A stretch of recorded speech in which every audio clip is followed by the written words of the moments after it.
ya que estas cartas te introducen en una dimensión espiritual, mental que trasciende el plano humano de actividades y asuntos, serán mejor asimiladas si antes las precede un tiempo de quietud y relajación. Aquieta la mente, si es posible, entrando en un estado de silencio interior de pensamiento.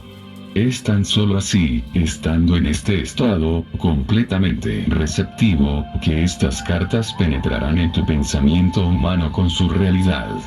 Mi amor celestial ilimitado me impulsa a volver una y otra vez para escribir a la humanidad, con la intención de que finalmente, vosotros estéis preparados para recibirlo, poseeréis el conocimiento que os permitirá trascender vuestra humanidad y fundirse con la conciencia, Padre, la verdadera conciencia amorosa, en la cual se realizan todas las cosas generosas y preciosas.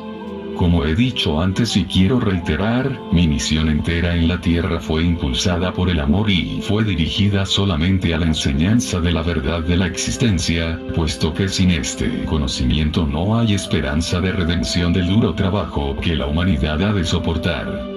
Sé que esta afirmación traerá mucho pesar a los seguidores sinceros y dedicados a la religión cristiana y a aquellos que han centrado su fe por entero en la persona de Jesús, pero te digo la verdad, para tener éxito en deshacerte de la humanidad que te retiene de la plena comprensión de la verdad universal, y la comprensión de la verdadera naturaleza de la condición espiritual, humana que llamé el reino de Dios, debes apartarte de los viejos dogmas de salvación por la sangre del Cordero, la Trinidad, y otras creencias, y venir con la mente perfectamente abierta y receptiva a la verdad de la existencia.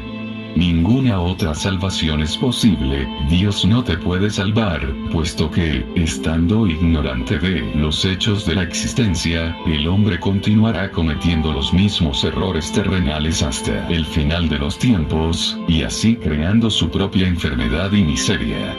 Lo que es más, sea cual sea la creencia del hombre referente a la salvación de los pecados, esta es una falacia humana, puesto que la ley de causa y efecto es imponderable y es una característica natural, inherente e intrínseca de la existencia. No se pueden divorciar los efectos de la causa, y tampoco se puede borrar la causa y seguir teniendo los efectos. A cada nivel del ser, esta es la verdad. Ahora puedes estar lo suficientemente avanzado en tu pensar para poder recibir la siguiente verdad fundamental referente a tu existencia terrenal. La ley de causa y efecto, sembrar y cosechar, es el efecto visible de lo que llamáis electromagnetismo, y nadie que tenga conocimiento de la ciencia esperaría que Dios dejara de lado las leyes del electromagnetismo, las cuales son actividad, adhesión, rechazo. La actividad, adhesión, rechazo, o movimiento, atracción, repulsión son los impulsos fundamentales de la existencia y de la conciencia humana en sí. A la luz de la verdad espiritual de Cristo, las doctrinas pierden su sentido y se deshacen rápidamente de la mente iluminada. Cuáles han ocasionado vuestras formas visibles de vida y son los únicos instrumentos o herramientas de la creación. Son responsables de la formación de la sustancia o materia, y también del desarrollo de las formas individualizadas y finalmente de la misma personalidad en todas las entidades vivas. Puesto que estas leyes son fundamentales para tu existencia individualizada, es imposible dejarlas a un lado. Por lo tanto, no se pueden ignorar los problemas inherentes en tu existencia individualizada y creer que Dios te salvará de ellos. Tu única esperanza de escapatoria final, de bajarte de la rueda de la experiencia humana, es reconocerlas y admitirlas, y luego trabajar, minuto tras minuto, para trascenderlas, y al final fundirte y hacerte uno, en pureza de mente, corazón y acción, con la conciencia del amor universal, el Padre que hace el trabajo amoroso.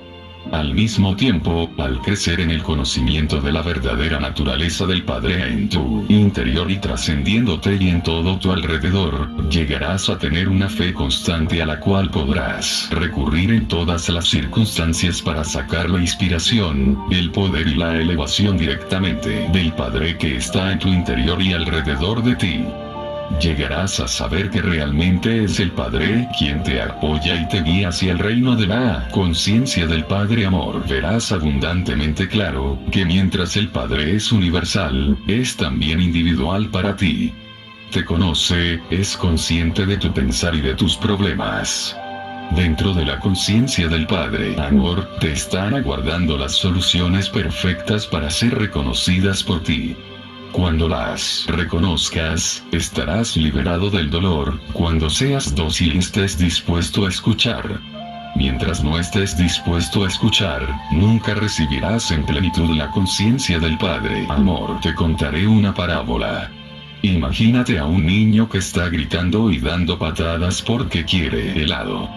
Todo el tiempo mientras hace este ruido, su padre está esperando pacientemente en la puerta de su habitación para demostrarle que le ha traído helado y fruta. Quizás piensas que esta parábola es improbable, sin embargo es verdad.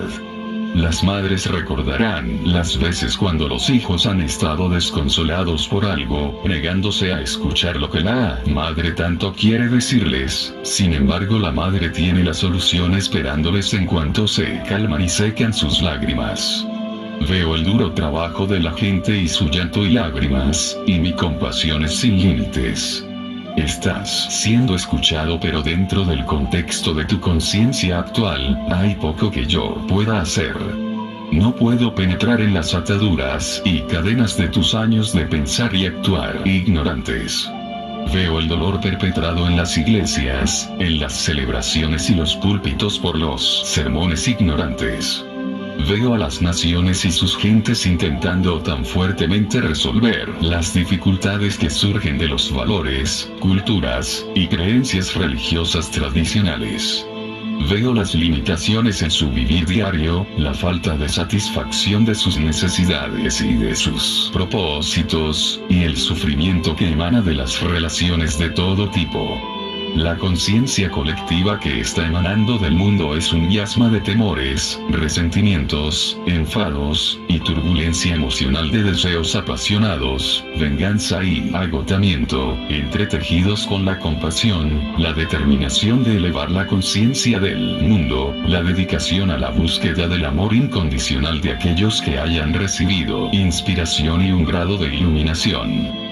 Me acerco a la gente que me llama y trabajo con ellos para aliviar su angustia, pero su esquema mental y sus creencias están tan fuertemente grabadas en sus cerebros, que mi verdad no puede alcanzarlos para traer nuevo conocimiento a sus mentes.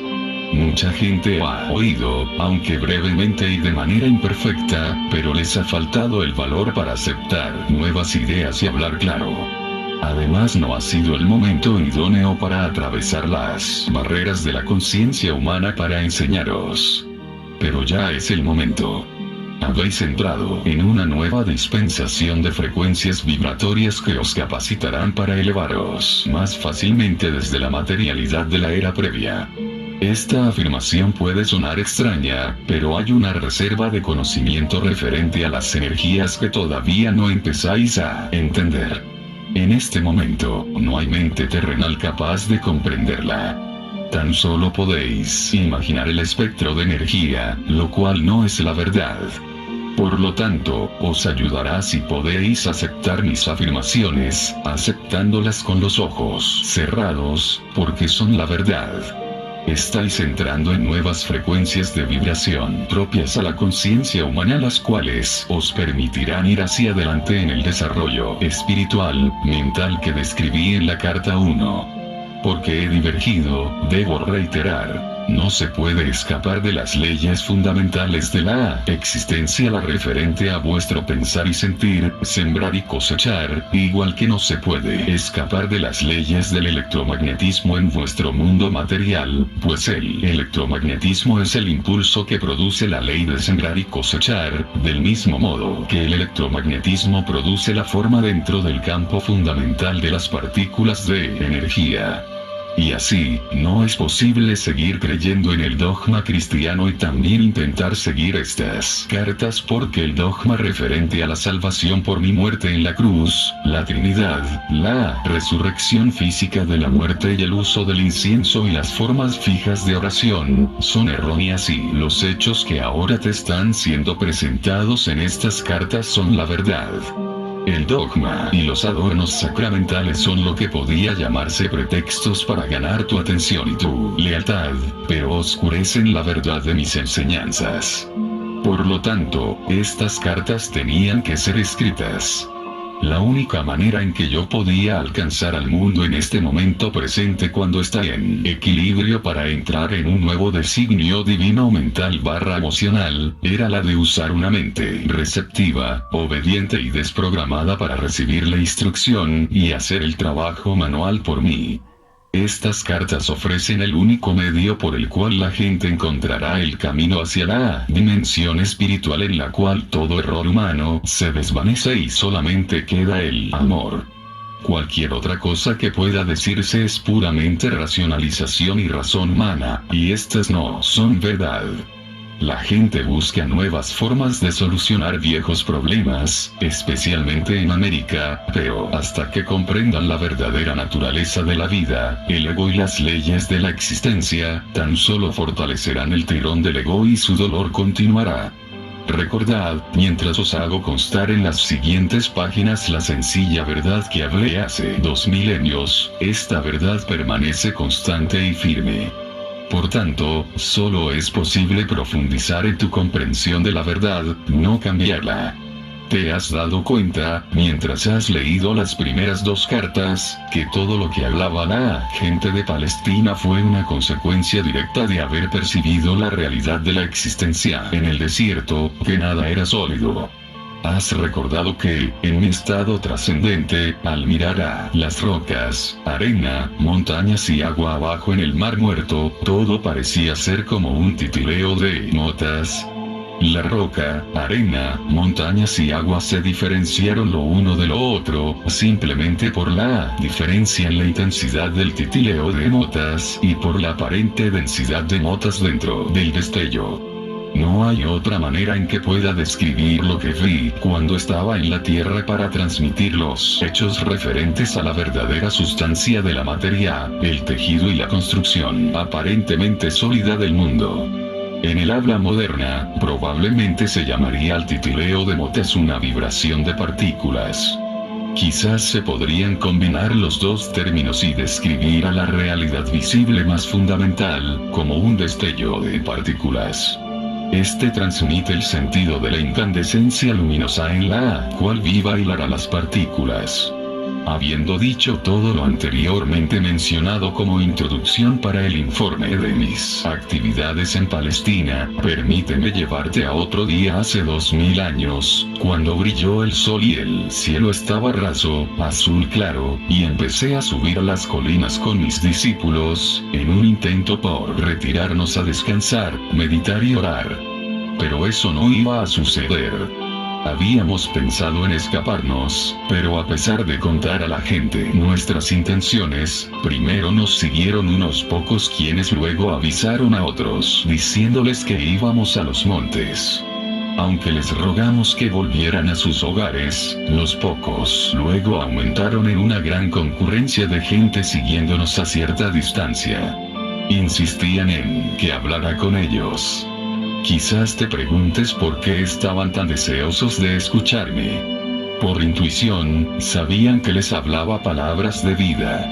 Siempre les mostré la actividad del Padre a su alrededor y esto les dio esperanza y les ayudó a ver el mundo con una nueva visión. Les hablé del amor y se sintieron reconfortados.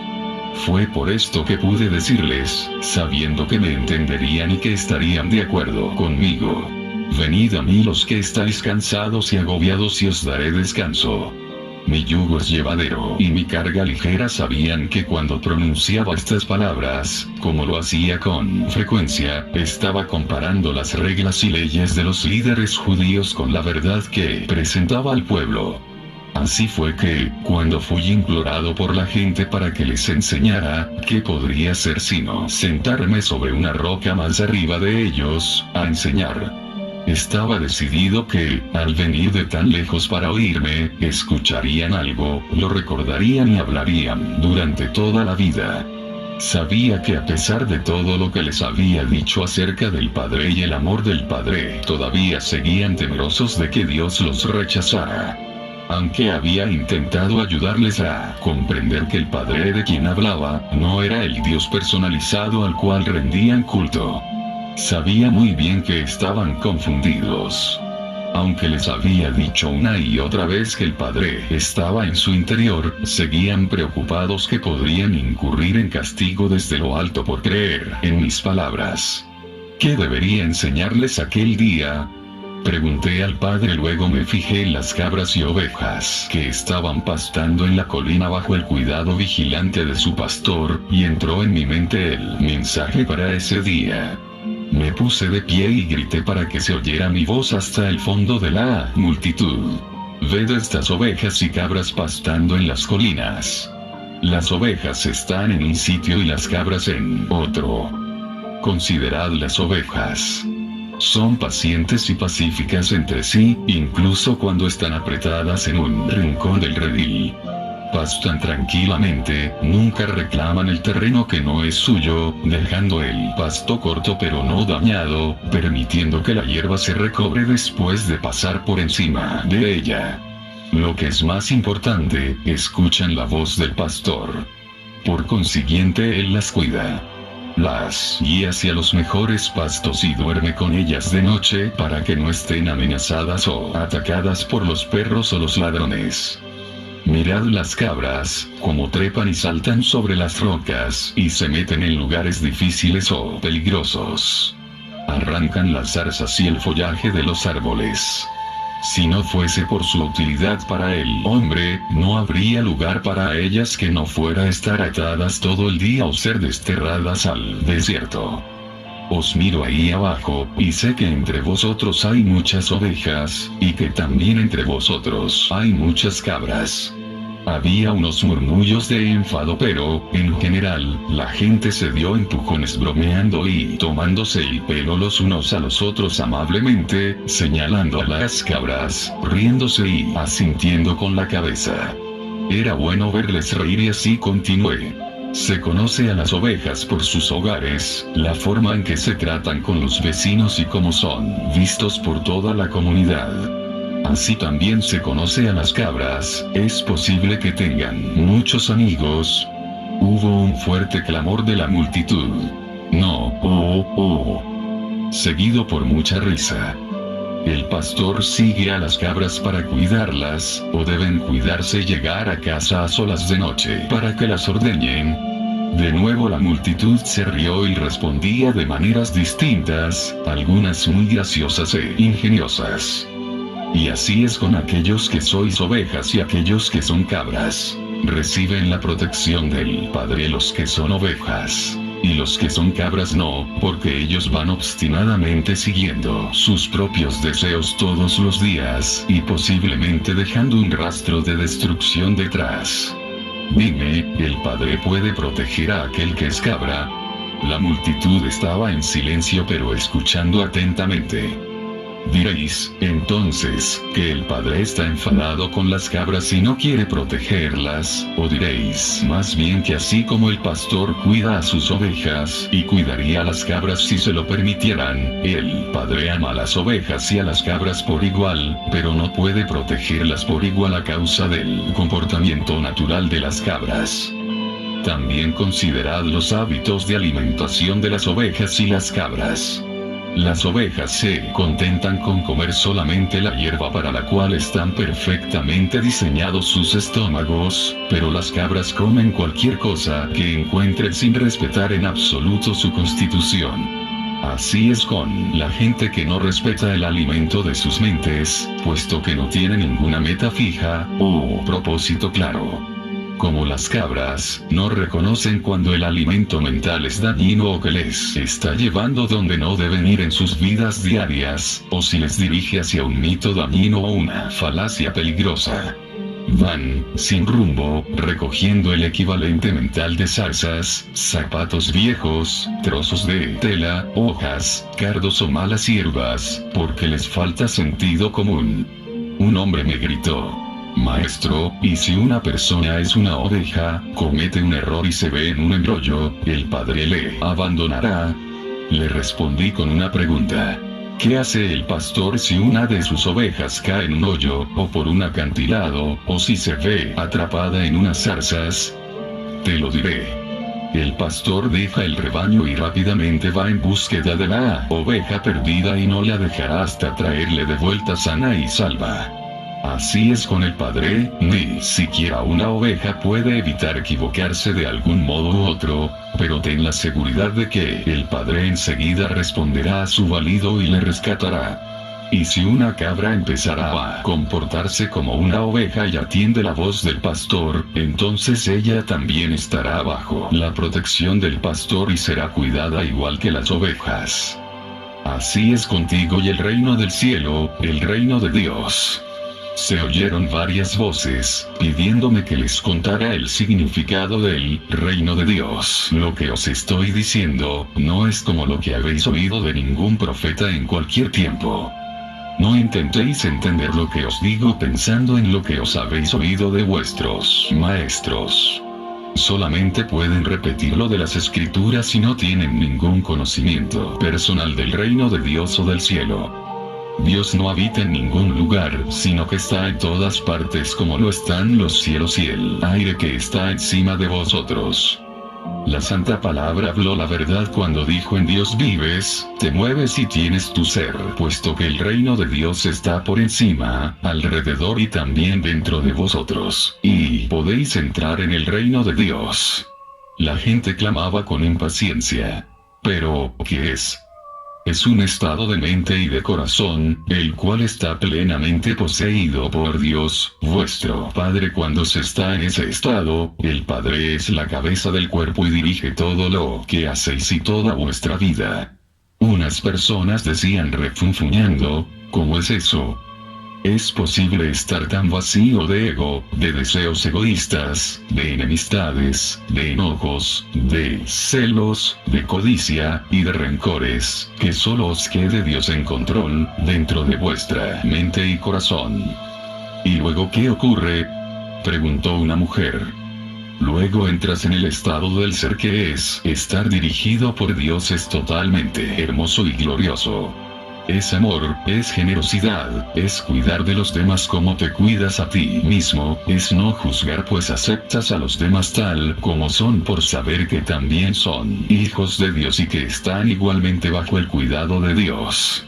Es felicidad sin medida, imposible de describir, es sentir alegría por la belleza del mundo, es vida sin límite y energía incrementada, es salud y es la satisfacción de cada una de tus necesidades aún antes de tal necesidad. ¿Por qué los rabinos no nos cuentan estas cosas?, decían varias personas quejándose. Porque solo yo he visto al Padre, tan solo yo sé cómo se hizo el mundo y las leyes de la existencia. Y porque yo sé todas estas cosas, simplemente venid a mí y preguntadme y yo os revelaré todo lo que se me ha dado. Os digo de verdad, si creéis y comprendéis, e intentáis poner mi palabra en práctica cada día, seréis salvados de la tribulación que soporta la humanidad. Sufrís porque no entendéis cómo habéis sido creados, ni los verdaderos propósitos por los cuales nacisteis. Nacisteis para ser hijos y herederos del Padre, pero volvéis la espalda a toda la gloria del reino e intentáis encontrar el placer en las cosas terrenales. Mientras hagáis esto nunca encontraréis el reino de Dios, no entraréis en el reino de los cielos. ¿Cómo entraremos en el reino? Ya os lo he dicho. Entraréis en el reino de los cielos, cuando os arrepintáis de todo lo que sois en vuestro corazón y mente. Cuando llevéis vuestra maldad al Padre y pidáis perdón y la fuerza para ser purificados de vuestros pensamientos, palabras y actos malignos y finalmente para que os deshagáis de ellos. Luego podréis estar seguros de que estáis a punto de encontrar el reino de los cielos. Cuando hayáis conseguido eso, veréis que vuestras actitudes hacia los demás cambian, puesto que el Padre está haciendo su obra de amor en vuestro interior. Estaréis libres de las cadenas y ataduras de deseos y actos malignos que previamente os ataban y os hacían cautivos en el mundo. Más que eso, comprenderéis que el Padre satisface todas vuestras necesidades. Una mujer gritó: «Tengo una necesidad ahora mismo, maestro, tengo hambre». La gente se reía, pero luego varias voces se unieron a la suya, diciendo: «Hemos estado contigo muchas horas, nos has hecho andar y andar antes de aceptar enseñarnos. Te hemos demostrado que somos buenas ovejas. ¿No nos ayudarás a satisfacer nuestra hambre?». Me di cuenta de que decían la verdad y sentí una profunda compasión hacia ellos. Me habían seguido no solo para la sanación, sino porque anhelaban saber la verdad como me había sido dada por el Padre. Les había dicho que el Padre satisfacía todas sus necesidades. Esta sería una oportunidad para demostrarles el poder de la fe, y el poder que es Dios les demostraría que nada es imposible cuando realmente se cree como yo creía y percibía. Llamé a mis discípulos para que se acercaran y les pedí que comprobaran si había alguien presente que tuviera alimentos. Encontraron un niño con pan y peces y me los trajeron.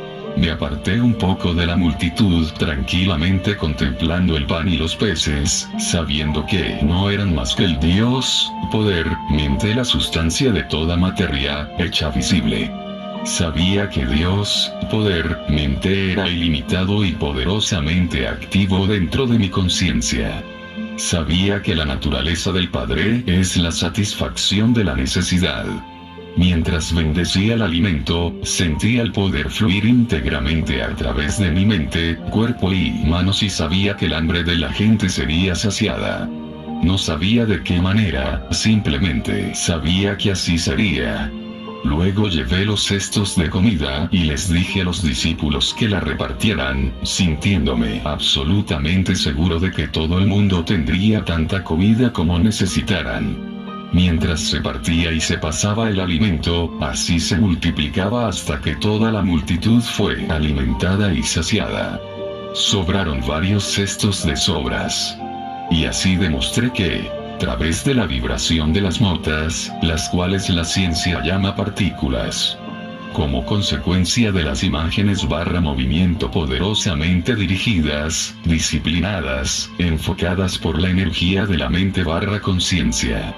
Además, los únicos límites de la obra amorosa del Padre dentro del mundo, son los límites que fijan la mente del hombre en aquella obra. Esté en perfecta armonía y unida a la conciencia universal del Padre. Aunque hubiera asombro entre la gente y mis discípulos, cuando la gente recibió alimento de esta manera, ninguno de ellos comprendió cómo se llevó a cabo tal cosa. Tan solo pudieron concluir que esto era el milagro más grande que habían visto. También les confirmó su creencia de que yo era el Hijo de Dios. En otra ocasión yo estaba sentado debajo de un árbol en las afueras de Bethesda, rodeado por la gente que había traído a sus enfermos para que fueran curados. Como siempre, se maravillaron al ver el regreso de la vida y la salud a estas personas, y se preguntaron cómo podían hacerse tales milagros. De nuevo, intenté hacerles comprender el poder de la fe. En los evangelios, se ha afirmado que yo dije que si un hombre tuviera la fe del tamaño de una semilla de mostaza podría mover montañas. Esta afirmación es una interpretación incorrecta de lo que verdaderamente dije y revela lo poco que mis discípulos y los evangelistas entendían de mis enseñanzas cuando estuvimos en la tierra. Si alguien tuviera la fe del tamaño de una semilla de mostaza, ¿qué significa? ¿Cómo se puede medir la fe de tal manera? Fe es fe. Es un poder de total convicción en la mente, poseyendo la mente, y no puede ser sometida a un tamaño. La fe, que surge de la necesidad de creer en algo, porque tal creencia servirá a tus propósitos de algún modo, puede ser poderosa y fuerte, pero nunca puede ser estimada bajo un concepto de tamaño. La creencia es aún más fuerte. La creencia es el fruto de saber algo de oídas y de la lógica. Porque has oído y estás convencido de que lo que has oído o leído es verdad, desarrollas una profunda creencia en lo que has oído. Tú crees que es verdad. Tú crees de una manera total y completa que desafía cualquier contradicción. Constantemente decía la gente, creed que recibiréis, y recibiréis.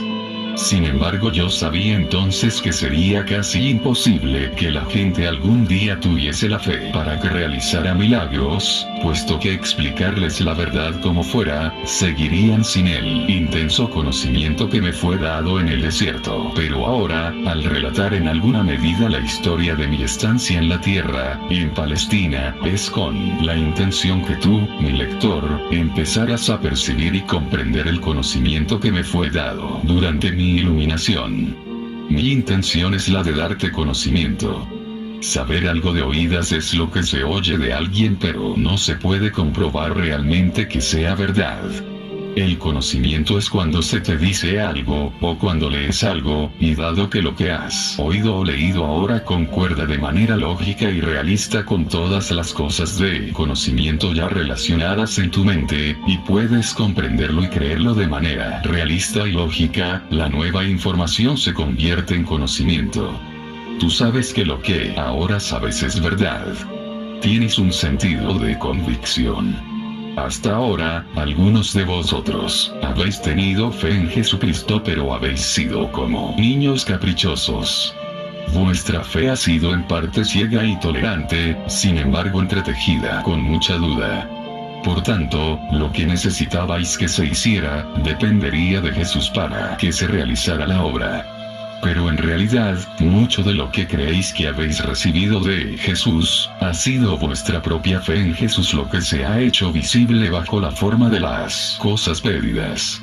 Aunque esta fe ingenua es muy importante para tu bienestar, tú que eres capaz de adelantar en el sendero espiritual hacia la perfección, debes ahora alcanzar un nivel más profundo de verdadero conocimiento de la relación entre la mente y la materia. Sin este cimiento, la gente seguirá enredándose en mitos religiosos y se quedará aprisionada en la miseria de la condición humana. Cuando estaba en la tierra dije la verdad a la gente, pero fue constantemente malinterpretada. Lo que dije realmente, referente a la fe, fue esto. Ved este gran árbol.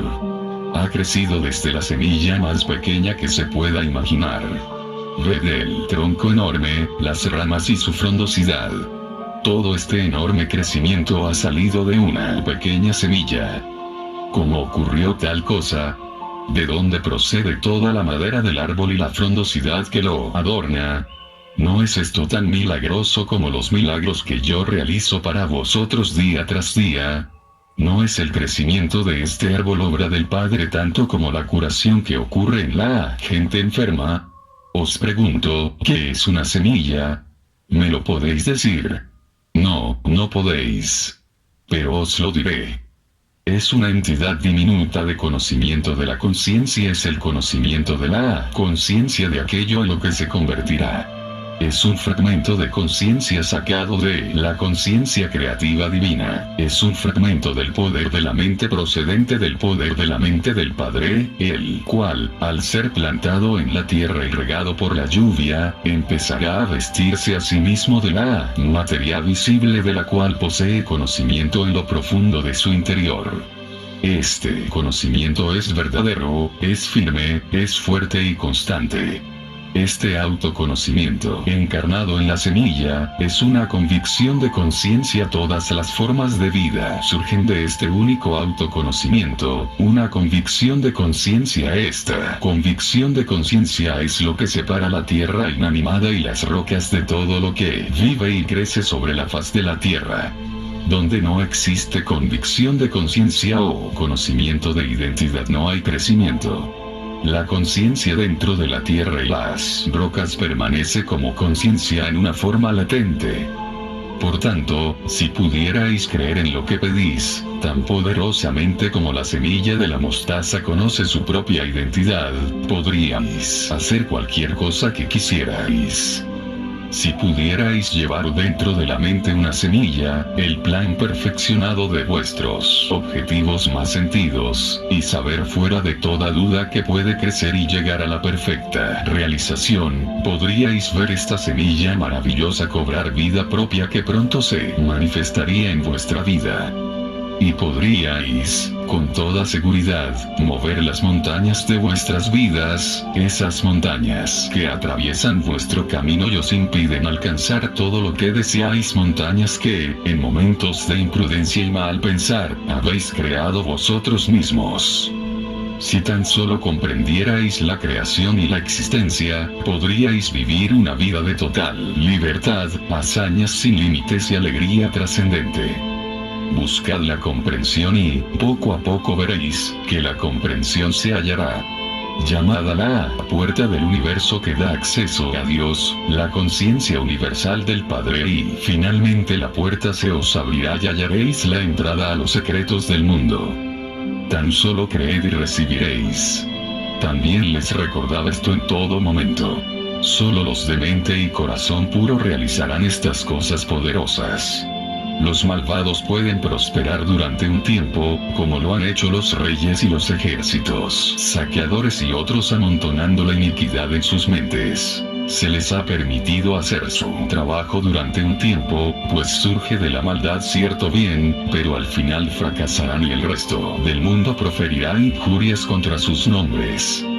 Por consiguiente, los de vosotros, que queréis tener éxito, examinad vuestras motivaciones. Los deseos que surgen simplemente del anhelo egoísta de riquezas o confort, al final acaban en desengaño, enfermedad y muerte. Y yo te digo a ti que lees estas palabras, que nadie se atreva a negar la verdad que digo, hasta que ellos también hayan andado el camino de autorrenuncia que anduve yo en la tierra, y que hayan alcanzado la misma unión con el Padre y las alturas del conocimiento y la comprensión indiscutible que poseo yo. Cuando hayas alcanzado todo esto, ya no tendrás ningún deseo de negar la verdad que te digo, sino que no podrás contenerte e unirte a mí para enseñar al prójimo. Hasta ese momento, mantente en paz, y no dejes que ningún hombre conozca tu ignorancia. ¿Con qué frecuencia, a través del mundo, la gente abraza mis enseñanzas con mucho gusto, por su altísima moralidad y por ser los principios del buen comportamiento del vivir diario más perfectamente formulados? Sin embargo, añaden rápidamente que se deben descontar las historias de los milagros, puesto que tales aberraciones de las leyes naturales no son posibles.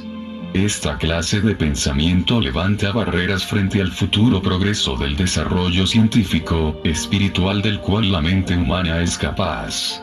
De hecho, no vine a la Tierra para presentar una nueva religión o un código moral más alto que aquel dado por Moisés en los 10 mandamientos. Mi propósito era el de traer una nueva percepción de Dios como creador y la comprensión de la existencia en sí. De este conocimiento surgiría una nueva forma de vivir. La actitud correcta hacia mi misión en la Tierra en este tercer milenio es la de reconocer que los milagros que yo realicé están más allá de la capacidad del ser humano medio en este momento. Sin embargo, tales milagros servían de ejemplo de lo que se puede alcanzar en el futuro cuando las mentes de la gente estén plenamente imbuidas con el verdadero conocimiento de la existencia y estén también, por la fe, la meditación y la oración, totalmente sintonizadas e imbuidas con la vida universal / conciencia del amor. Fue realmente cierto que anduve sobre el agua cuando mis discípulos se embarcaron para cruzar el lago. Si has leído la narración bíblica de este incidente, te darás cuenta de que mis discípulos me habían dejado atrás.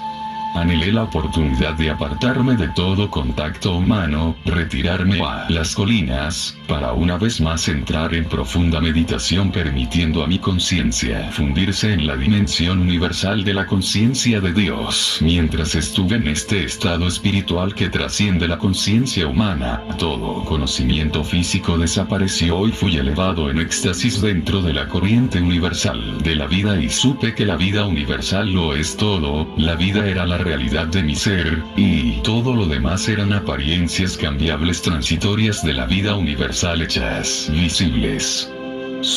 Sentí que yo era la vida misma, y que al introducirme en la conciencia de la vida más allá de la conciencia terrenal, se trascendían las leyes que gobernaban mi ser físico y ya no se aplicaban a la carne y sangre de mi cuerpo humano. Anhelaba moverme en este nuevo estado trascendente, y me vi salir de la cueva flotando. Vi a mis discípulos en el lago y supe que estaban en peligro. Sin esfuerzo bajé la colina hacia la orilla flotando y al empezar a contactar de nuevo con mis asuntos humanos normales, en este caso, mis discípulos, me encontré pisando sobre las aguas. Sin embargo, todavía estaba en esa condición en la que me di cuenta plenamente que yo mismo era la vida individualizada, y por tanto, mi cuerpo era bañado por el poder de la vida que seguía aligerando y transformando la estructura atómica de mi estado físico. Debes entender que oír y pensar en el estado de conciencia humana, y la ascensión en la comprensión trascendente de la vida universal, cuando la conciencia personal esté ya apartada de la condición corporal y plenamente fundida en la conciencia universal del Padre, pertenecen a dos dimensiones totalmente diferentes del ser. La conciencia humana puede recibir inspiración de la conciencia universal del Padre, pero la inspiración que se recibe se entremezcla con la condición humana y frecuentemente se interpreta mal, según el almacén de conocimiento que ya controla al cerebro y por tanto los procesos mentales en sí. Desgraciadamente, la inspiración que recibes es contaminada y distorsionada por las actuales creencias fuertemente arraigadas. Dado que el estado perceptual trascendente y de comprensión emerge, de la condición física. Ya no controla el cerebro. Ya no tiene influencia sobre el estado de percepción trascendente que es la verdad en sí. Ya no está controlado o afectado por la creencia humana.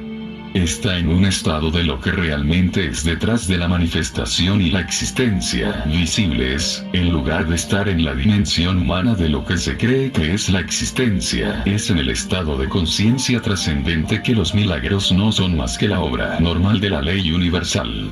Antes de continuar con esta narración de mi vida sobre la Tierra, quiero hacer hincapié de nuevo que todo lo que hay en el universo es un estado de conciencia particular e individualizada hecha visible. He tenido que descender desde mi estado de conciencia del amor universal actual, con el fin de experimentar de nuevo mi vida en la Tierra que sigue impresa, de manera imborrable, dentro de la energía de la conciencia del mundo en sí, la cual se remonta hasta el momento de su creación. Debes comprender que cuando dejé mi cuerpo en Palestina, dejé atrás todo lo perteneciente a aquella vida. Había cumplido mi misión. Por tanto, cuando morí en la cruz, fui liberado, fui elevado en luz gloriosa, para participar de la luz, para ser la luz, y para regocijarme en la luz que es el amor universal, vida, belleza, armonía, dicha y éxtasis. Moverse entre diferentes niveles de conciencia no es asignatura fácil o agradable. Es tan solo porque mi misión en la Tierra no había quedado completa cuando morí en Palestina, por lo que ahora vuelvo para ayudarte a preparar tu entrada en la nueva era, una fase nueva de la existencia individualizada en la Tierra. Puede que comprendas lo que quiero decir por la incomodidad de este suceso si haces memoria de alguna profunda tristeza que ocurrió en tu vida y ves que reaccionas con casi el mismo grado de tensión y estrés emocional como cuando el acontecimiento te ocurrió. El reflexionar sobre algún sufrimiento o pena pasada te hará querer llorar. Sentirás la vuelta de la depresión y angustia original al revivir aquel momento en tu imaginación. Puede que quieras apartarte de la gente porque tu conciencia ya ha descendido desde tu estado anterior del equilibrio feliz y de paz, para experimentar, una vez más, las vibraciones y las formas de la conciencia baja que creaste en el momento inicial de tu sufrimiento. El cambio de ánimos indica un cambio en tus energías de conciencia. Una subida de las vibraciones de conciencia te dará una elevación mental, emocional y física, haciéndote sentir feliz. Una bajada de tus energías de conciencia deprimirá el funcionamiento de todo tu sistema y sentirás el comienzo de una depresión, o, al menos, una caída del optimismo previo que disfrutabas. Te estoy explicando un hecho de la existencia. Tu universo entero manifiesta las diferentes frecuencias de vibración de las partículas de energía de la conciencia. Al moverse las frecuencias arriba o abajo, de un nivel a otro, así también las estructuras físicas y visibles manifiestan niveles de energías diferentes y hay un cambio de patrones mentales y emocionales y de aspecto. Al descender desde mi estado de conciencia para volver a entrar en las condiciones de mis tiempos en la Tierra, estoy movido tan solo por mi amor por la humanidad. Desde hace 2000 años, los cristianos llevan reviviendo el trauma de mi crucifixión. Algunas personas, incluso, han experimentado el estigma, que no es más que una respuesta histérica morbosamente emocional a lo que creen que me pasó. La gente se excita hasta un punto similar al frenesí mientras se imagina la angustia de mi sufrimiento antes de mi muerte.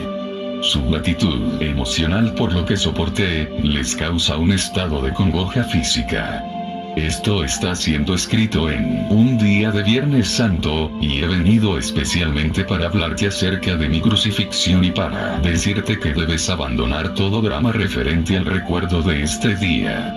Morí, y eso fue, para mí, una liberación maravillosa. Es hora de que la gente se despierte de su largo sueño y que llegue a comprender la existencia como lo que realmente es, y la verdad con respecto a mi crucifixión, la cual ha estado oculta hasta este tiempo. En Viernes Santo, año tras año a través de los siglos, se ha creado un estado de ser de conciencia traumática y contaminada por todo el mundo, tan lejos de la dimensión espiritual de la conciencia creativa universal como dista el infierno del cielo. Ahora que he elegido revivir mi vida sobre la tierra en la persona de Jesús a través de la mente de alguien que recibe mis palabras, con el fin de ayudar al mundo a avanzar hacia una nueva fase de desarrollo espiritual mental, pido a aquellos que puedan recibir mis palabras, que dejen esta práctica de recordar mi muerte y de ejercer la abnegación física durante el ayuno de la Cuaresma, para conmemorar mis 40 días en el desierto. Como debes darte cuenta por esta narración, mi tiempo en el desierto fue de gran dicha y de bendición de espíritu. Muchos sucesos de gran significado espiritual ocurrieron justo antes de mi muerte, los cuales son ejemplos magníficos de las grandes leyes cósmicas en acción dentro de tu dimensión de la existencia. Ahora te estoy dando una breve narración de esos sucesos importantes porque mi propósito es el de iluminar completamente tu mente, darte conocimiento más allá de cualquier conocimiento recibido por cualquier otra persona en tu universo. Cuando empecé a preparar a mis discípulos para mi muerte que se aproximaba, tuve una tarea terriblemente difícil. A duras penas podían contener la conmoción y el asombro. Pensar que me iban a crucificar como un criminal común era repugnante, inexpresable, y tampoco querían perderme de vista. Les había llamado para seguirme y dejar atrás sus vidas que habían sido bastante prósperas. Habían dejado a sus familias y sus hogares para rehacer sus vidas alrededor de mí y mi obra. Se habían enorgullecido de mi recorrido por las ciudades. Habían estado dispuestos a asociarse conmigo y se les conocía como mis discípulos, a pesar del rechazo y la dura crítica de los líderes religiosos. Lo que es más, me amaban y me respetaban tanto por mi forma de vivir mis propias enseñanzas como por la manera en que curaba a tanta gente con compasión, y como les traía confort a sus vidas desdichadas. Verdaderamente creían que era el Hijo de Dios. ¿Cómo podía acabar en la cruz el Hijo de Dios?, se preguntaban. Aumentó el espanto con cada pregunta. Era impensable. Sentían que un tremendo vacío se abría delante de ellos, un vacío en sus vidas y un enorme cráter en la tierra donde pisaban, y una vasta extensión de inestabilidad y de falta de propósito dentro de ellos mismos. no se atrevían a contemplar mi próxima crucifixión de la que yo les hablaba. Tal suceso les destruiría todo aquello que habían creído con todo su corazón. Por consiguiente, mis discípulos se resistían fuertemente y con locuacidad a lo que intentaba decirles, y afirmaban una y otra vez que tal cosa nunca podría ocurrir.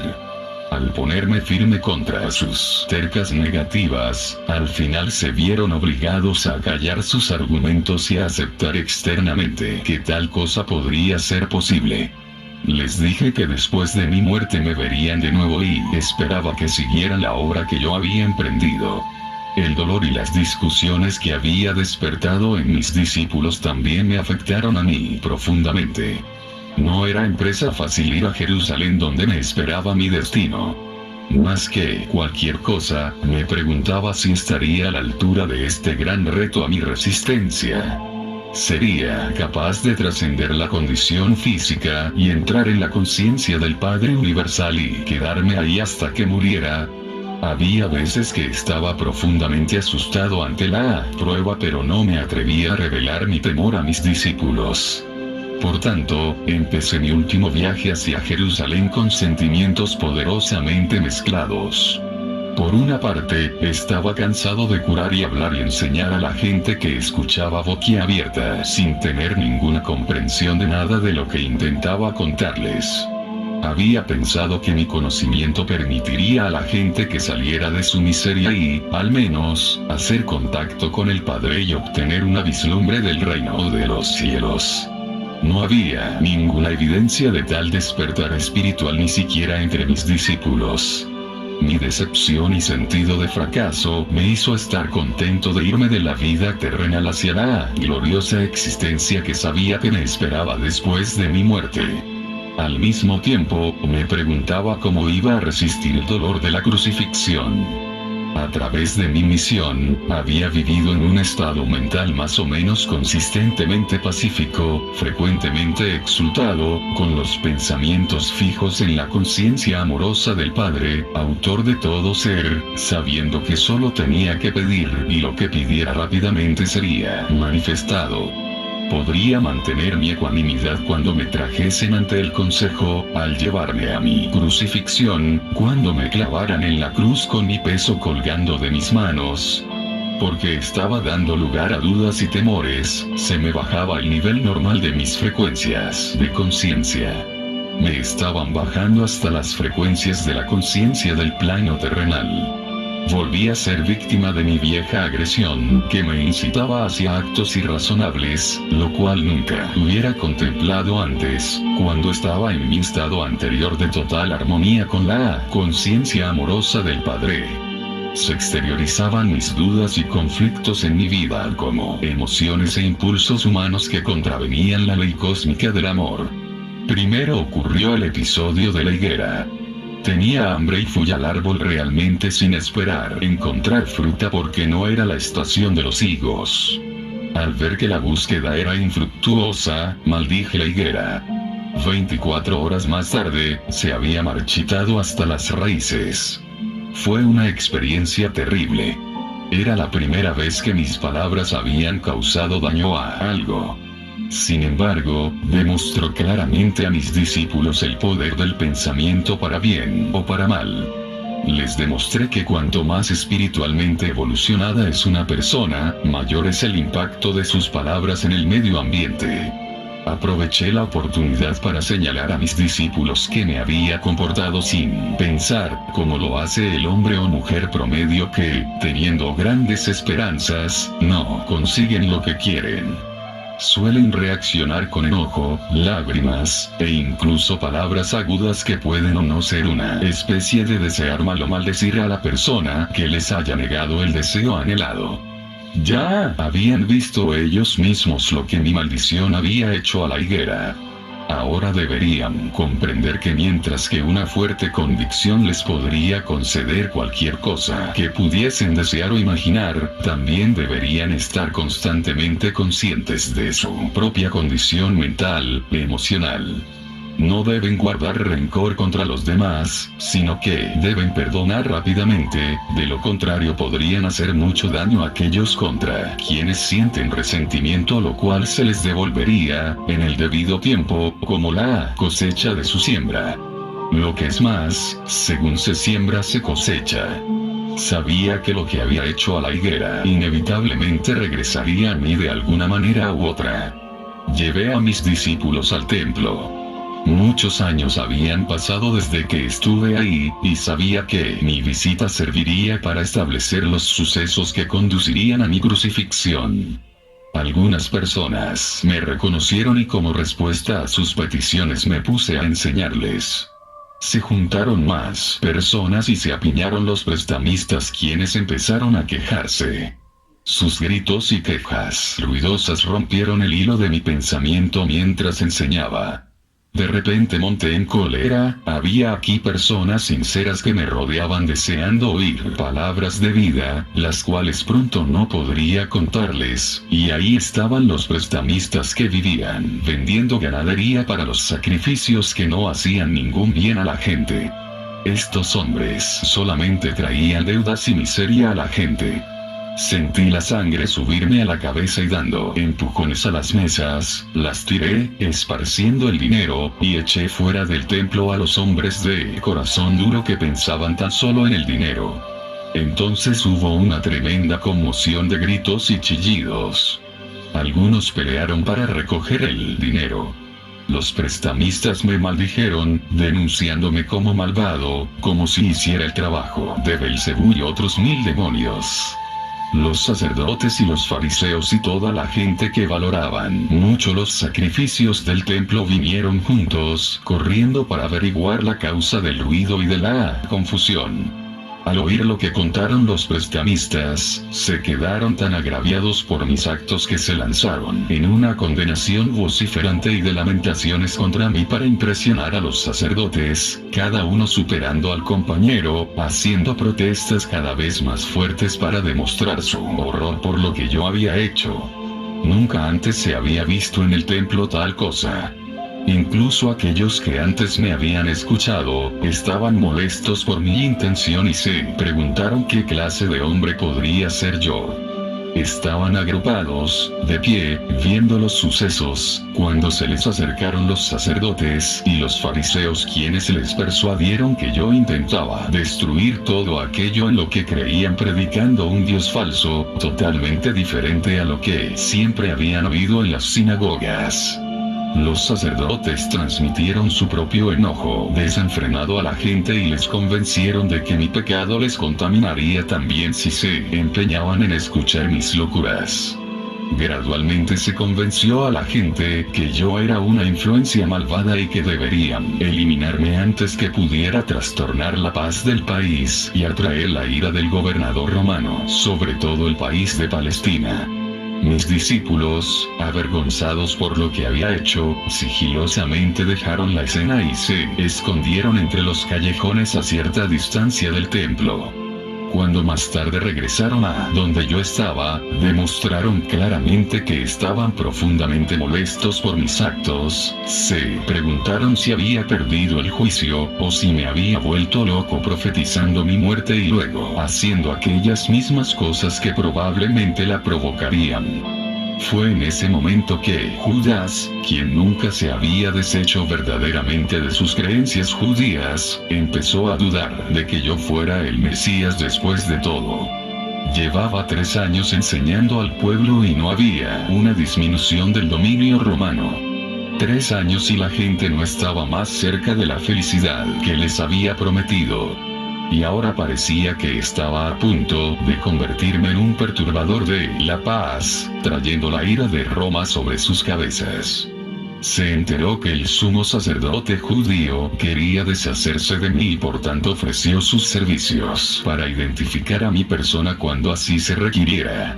Cuando fue la hora de celebrar la Pascua con mis discípulos, planeé cenar todos juntos en un salón grande. Sabía que sería la última vez que comería alimento en la tierra. No deseo volver profundamente a la conciencia de aquella noche. Sentía gran tristeza por dejar a mis discípulos, quienes me habían servido tan bien. Con mi tristeza volvieron todos mis temores y conflictos. Pasé momentos de profunda lástima emocional por mí mismo. Sentí que nadie comprendía todo lo que había intentado hacer para mi pueblo y el sacrificio que estaba dispuesto a hacer por ellos. Juan estaba dando una vívida narración de la historia de la última noche de los israelitas en Egipto antes de escapar al desierto. Hablaba de las instrucciones de Moisés al cabeza de cada familia, de que matasen un cordero sin mancha, de cocinarlo de cierto modo y con la sangre pintar los dinteles de las moradas israelitas, porque aquella misma noche, vendrían los ángeles a matar a los hijos primogénitos y al ganado de los egipcios. Con gran entusiasmo, recordó el alboroto de los egipcios que al despertar encontraron al primogénito de cada hogar ensangrentado. Ninguno se salvó. Era la clase de historia horrible que rechazaba por no tener ningún valor para la persona que buscaba la verdad espiritual más alta. Me preguntaba cuánto realmente habían entendido mis discípulos cuando les hablaba de su Padre Celestial y su amor por toda la humanidad. ¿Cómo podían entusiasmarse con el pensamiento de los ángeles matando a los primogénitos de los egipcios cuando se les había dicho con toda claridad que Dios, el Padre, era amor? Pero los judíos siempre se habían preocupado por el derramamiento de sangre para expiar sus pecados. Incluso Abraham, el fundador de la nación israelita, se convenció de que debía llevar a su único hijo al desierto y matarle y ofrecerle como sacrificio a Dios. Un pensamiento pagano y repugnante. Pensé en los sacrificios de animales en el templo. Amando a todos los seres vivos como lo hacía, esta práctica era una abominación para mí. Y ahora yo estaba a punto de ser llevado a la muerte porque me había atrevido a pronunciar las palabras de la verdad. Y cuando consideraba lo poco que había conseguido en transmitir mi conocimiento, me preguntaba por qué se me había confiado tal misión. Sentí un espasmo momentáneo de resentimiento y enfado entretejido con mis sentimientos habituales de amor hacia estos hombres. Con algo de cinismo, me preguntaba qué recuerdo eficaz podría dejarles, para volver a traer a sus mentes todas mis enseñanzas cuando ya no estuviera con ellos. Si podían olvidar tan rápidamente todas mis enseñanzas sobre el amor del Padre y disfrutar la historia horrible de la Pascua mientras todavía estaba en la habitación con ellos, ¿cuánto recordarían cuando muriese como un malhechor en la cruz, la más ignominiosa de las muertes? Luego se me vino a la mente que si el derramamiento de sangre tanto les conmovía, les daría sangre para que me recordaran. Con estas reflexiones irónicas, cogí un pan, lo partí, lo pasé a mis discípulos y les dije que lo comieran.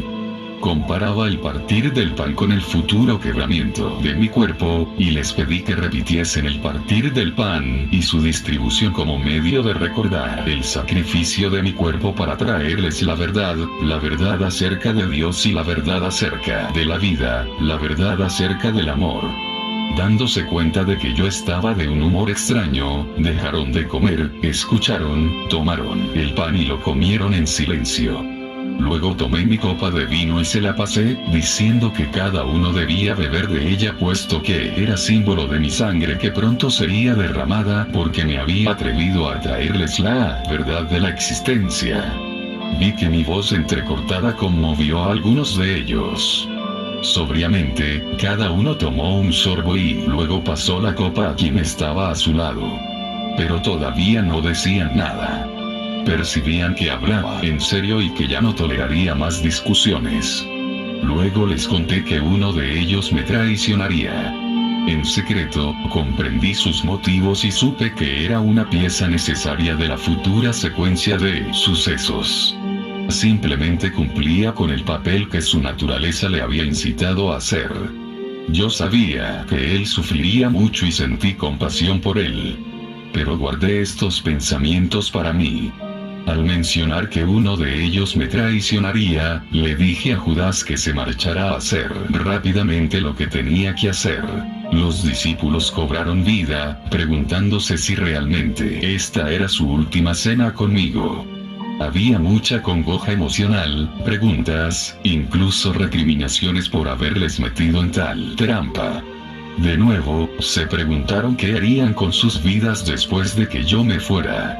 De nuevo se preguntaron qué clase de posición tendrían en la comunidad si yo fuera crucificado. Serían objeto de burla, decían discutiendo. Nadie volvería a confiar en lo que dijeran. Profundamente entristecido por su respuesta egoísta ante mi apuro, les aseguré que no tenían que temer por su propia seguridad. Me abandonarían y no habría conexión entre ellos y mi crucifixión. Les sugerí que después de mi muerte se dispersaran y volvieran a Galilea. Pedro se conmovió profundamente y reaccionó con vehemencia negando que jamás me abandonaría, pero por supuesto lo hizo. En este momento de mi propia necesidad, todavía me encontraba con una total falta de comprensión, incluso resistencia, después de todo el amor que había sentido hacia mis prójimos y todo lo que anhelaba lograr por ellos. Su única preocupación era qué les ocurriría a ellos. No hubo ninguna palabra amable, ofrecimiento de ayuda, angustia por mi dura prueba. Qué duro era el corazón humano, pensaba. ¿Cuántos siglos penosos tendrían que pasar antes de que la humanidad pudiera ir más allá de su propio dolor y sufrimiento para sentir acaso un destello de amor y compasión hacia otros desafortunados que se hallasen en una situación peor que la de ellos? Y así, aunque profundamente decepcionado, incluso dolido, por sus reacciones egoístas, también les comprendí e intenté dar a mis discípulos valor para enfrentarse con el futuro y les aseguré que siempre estaría con ellos incluso cuando estuviera oculto a su vista. La obra que había emprendido sería promovida desde la vida que hay en el más allá. No les dejaría solos. Conocerían y sentirían mi presencia y esto les reconfortaría. Les dije que se aferraran a sus recuerdos del tiempo que había estado con ellos. Les avisé que habría muchos que seguirían con el conocimiento que se les había dado, pero que habría personas que buscarían añadir la voz de la tradición y la razón a mis enseñanzas. Mis palabras serían tan distorsionadas que, al final, ya no revelarían la verdad original que había traído al mundo. Cuando les dije que esto sucedería se disgustaron, incluso se volvieron presos del pánico. Me alivió ver que mis enseñanzas no habían sido en balde. Después de todo, no habían entrado en oídos totalmente sordos. Me pidieron que les contara más, pero levanté las manos y dije que eso era todo lo que podía decir. En este momento, sentí que había dicho todo lo que siempre quise decir mientras estaba en la tierra, que mi discurso con los hombres había sido cumplido. Todo lo que profundamente anhelaba era aislarme en el silencio y encontrarme con la paz y el alivio del contacto con mi Padre. Dejamos la sala de la cena y fuimos andando al Monte de los Olivos, pero el humor de mis discípulos era de conflicto interior, temor y duda. La mayoría de ellos se marcharon para unirse con sus familias y amigos que estarían celebrando su propia Pascua. En el jardín había un pedrusco especial con la forma de una pequeña cueva. Me gustaba refugiarme del viento dentro de ella. De modo que me senté y lloré, buscando un camino hacia dentro de la armonía exaltada que había disfrutado anteriormente. Sabía que cuando me sintonizara con el amor del Padre, se disolverían mis temores y estaría en un estado de total y absoluta confianza lleno de paz de nuevo. A medida que sentí el poder del amor entrar en mí y tomar posesión de mi conciencia humana, así también la fuerza para soportar lo que se me venía encima poseyó mi corazón. Sería capaz de permanecer dentro del amor y dar amor a otros hasta el final. Y así fue. Ni siquiera intentaré reentrar en el estado del juicio y de la crucifixión. No tiene importancia. Cuando finalmente me morí en la cruz, y mi espíritu se retiró de mi cuerpo torturado, fui elevado dentro de una luz radiante e inefable. Fui envuelto en el calor y el consuelo del amor, tal como nunca antes había experimentado. Tenía una sensación de envolvente alabanza, una poderosa certeza del trabajo bien hecho, de éxtasis en la fuerza universal para continuar la obra, y de alegría y embeleso que está muy por encima de cualquier cosa que la condición terrenal jamás pueda conocer. Entré en una nueva forma de vivir maravillosamente hermosa, pero todavía descendía en conciencia para mantenerme en contacto con la gente que había dejado atrás. Podía mostrarme a aquellos que eran suficientemente sensibles para poder verme. Sin embargo, la historia de Tomás que supuestamente metió los dedos en mi heridas es un disparate. Mis discípulos no sabían que había concertado en secreto con José de Arimatea que después de mi muerte llevase mi cuerpo a su propia tumba sin usar, donde lo ungiría según la costumbre antes de la puesta del sol. Luego, cuando cayera la noche y todos en Jerusalén estuvieran cumpliendo el sábat, ayudado por 2 sirvientes de confianza, a caballo, llevaría mi cuerpo a escondidas durante la noche, y por caminos ocultos de día a una ladera en las fueras de Nazaret, en Galilea. Ahí, ya ayudado por mi familia, si seguía mis instrucciones encontraría una pequeña cueva oculta que me había dado refugio de las tormentas y de la gente cuando era un joven infeliz y rebelde, y estaba contrariado con el mundo. José me prometió que encontraría la cueva siguiendo un mapa que le había dado y que me dejaría ahí después de otro embalsamamiento. Reconstruiría la pequeña entrada para bloquearla totalmente de intrusos. Allí mi cuerpo ha descansado, libre de molestias. Se ha dicho que mi cuerpo resucitó de los muertos. Qué absurda cosa inventada por mentes terrenales de quienes no sabían cómo explicar satisfactoriamente mi muerte en la cruz como un malhechor. ¿Qué necesidad tendría yo de un cuerpo terrenal para continuar la existencia en la siguiente dimensión? ¿Cómo puede persistir tal mito ridículo incluso en el siglo XXI? Esto da la medida de la falta de comprensión de los cristianos, el que hayan aceptado ciegamente tal dogma hasta hoy día. Piensa en esto con cuidado.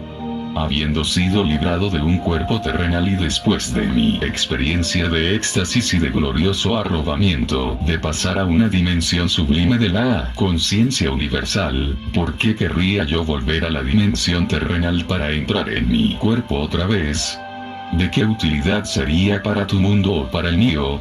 Mientras la sustancia física de mi cuerpo podría ser espiritualizada cuando estuviese perfectamente armonizado con la conciencia amorosa del Padre cuando todavía vivía en la tierra, no sería un estorbo y un obstáculo para mis viajes posteriores dentro de los reinos espirituales más altos. Las cosas visibles no son más que una manifestación de las frecuencias vibratorias específicas en la conciencia que producen un titileo de motas o partículas dando un aspecto de materia sólida. Cada sustancia visible posee su propia frecuencia de vibraciones única. Un cambio en la proporción de las vibraciones produce un cambio en el aspecto de la materia. Al cambiar las energías de la conciencia, así también cambia el aspecto de la materia. Por consiguiente, era posible que yo enfocara y bajara las frecuencias de mi conciencia a tal punto que mi forma se hiciera visible al ojo humano. Podía volver a mis discípulos y ser visto por ellos. Y así lo hice. Los amaba más que nunca, y les debía tanto consuelo y apoyo como era capaz de darles después de mi muerte. No solo esto, era necesario dirigir mi propio poder dentro de sus mentes con el fin de darles el ímpetu y el valor para seguir la obra que había emprendido. Sin embargo, quiero que sepas que la conciencia individualizada que haya ascendido en frecuencias vibratorias hasta los mismos portales de la dimensión creativa universal se convierte en luz individualizada, una conciencia individualizada que no necesita ningún cuerpo para expresar y disfrutar de todo lo que la conciencia gloriosa pueda idear en los reinos espirituales más altos. Es un estado supremo y extasiado de ser sin tener ninguna de las necesidades, deseos o impulsos experimentados por aquellos que no hayan subido plenamente más allá y por encima del ego. Mientras se vive en la Tierra, tu mente permanece anclada dentro de ciertos parámetros de frecuencias vibratorias, encerrada en un cuerpo que tiene sus propias necesidades. Si tu conciencia verdaderamente se elevara más allá de estos parámetros, tu ser terrenal desaparecería. Cuando yo estuve atrapado en un cuerpo, yo también estaba, en gran medida, confinado a estos parámetros de frecuencias vibratorias y de la conciencia. Lo que es más, la imaginación sola no puede elevarse más allá de tus experiencias previas y por lo tanto estás confinado a tu pasado, lo cual proyectas hacia tu futuro. Sin embargo, poco a poco, serás guiado por aquellas mentes que son lo suficientemente sensibles para entrar en las dimensiones espirituales más altas y que se pueden mover más allá de tus límites de conciencia presentes. Ellos grabarán para ti esas maravillosas experiencias y esos estados del ser más allá de los tuyos, a los cuales tú mismo puedes aspirar. De este modo, adelantarás en niveles o pasos de desarrollo espiritual. Cada paso te trae una visión más alta de lo que puede ser alcanzado, y desde esta visión se formula una nueva meta. Con esta meta siempre delante de ti, trabajas para purificarte de la influencia contaminante de los impulsos de adhesión, rechazo de la existencia terrenal. Paso tras paso trasciendes el ego. Cuando trasciendes el ego y eso muere dentro de tu conciencia, ya estás abundantemente vivo dentro de la conciencia amorosa del Padre y encuentras la realidad del reino del cielo en tu vida, dentro de ti mismo y en tu entorno. Para permitirte a ti alcanzar estas cimas de amor, alegría, armonía y éxtasis, yo viví, trabajé y morí en Palestina y he venido ahora a ti en estas cartas. No dejes que mi trabajo sea en vano esta segunda vez. Conforme leas estas páginas, busca, medita y ora para conseguir inspiración. Llegarás a sentir la respuesta del Padre y si escuchas cada día con atención, oirás la voz del Padre. Esta voz está siempre contigo. Quita las barreras creadas por tu propia voluntad. Ábrete para recibir la fuerza, el poder, la inspiración y el amor directamente de la conciencia amorosa del Padre. Lee y relee estas cartas para que puedan ser, finalmente, absorbidas en tu conciencia. Mientras lo haces estarás viajando hacia la luz, e irradiarás luz hacia los demás.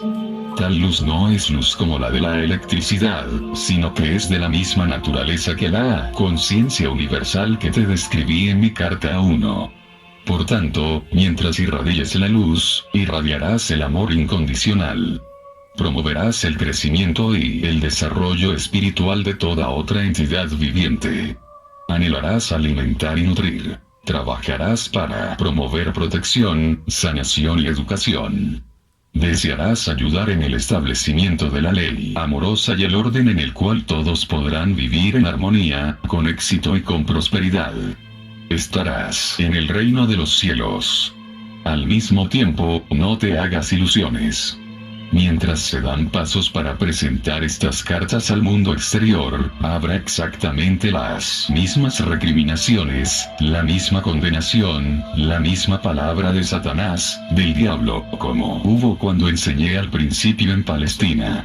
Ánimo, reza para ser valiente. Aquellos que aguanten hasta el final se elevarán por encima de la confusión y la violencia y descansarán en la paz y la alegría del reino. Fin. Continúa en la carta 4.